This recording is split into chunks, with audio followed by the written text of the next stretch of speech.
Scenario number 1. The voice on the phone. Solution. In this scenario, you are experiencing a frustrating and chaotic arrival at a hotel after a long trip. The phone system is outdated and poorly managed, leading to confusion about your reservation. After a lengthy wait and multiple transfers, you're told that although you do have a room, it's a smoking room due to the lack of non-smoking options.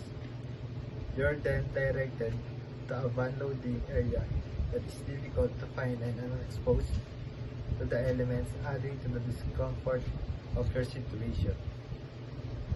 Despite the challenges, you manage to navigate through the airport to the loading area, relieved that no one was harmed along the way. Overall, this experience highlights the importance of clear communication and efficient service in the hospitality industry. Second scenario. Our delightful driver. Solution. To resolve this, better communication and coordination are needed. The transportation company should implement a system to ensure that all drivers are informed of passenger pick-up times.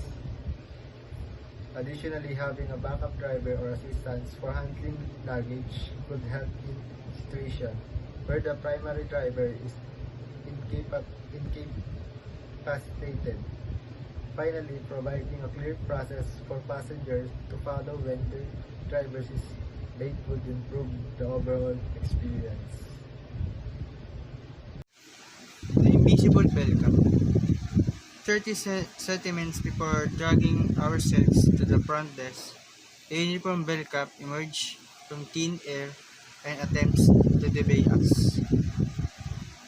Having dragged tonnage this far, we reject the offer only to be given that look of miserable low-class skin plates. For the solution,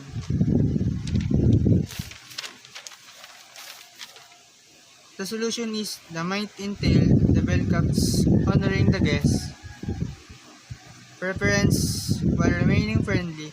This could be done by offering helps without being pushy, such as saying, "I'm here if you need anything," which will empower the guests in their decision.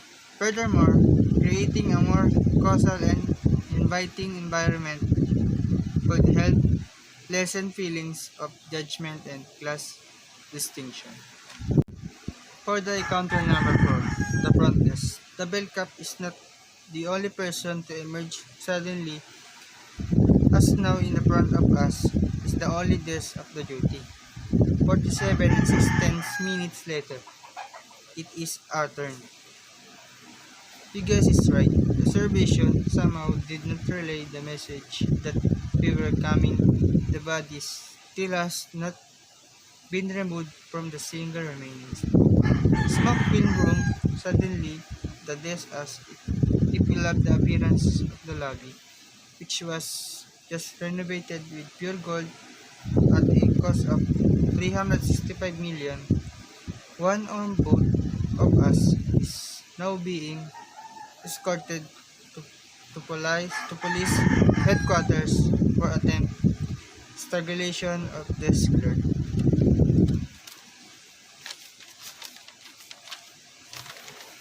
For the solution, the hotel needs a dependable system for comparing reservation and sharing essential information.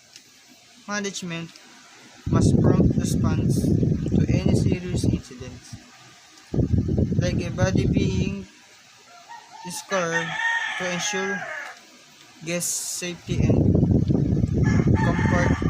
Front desk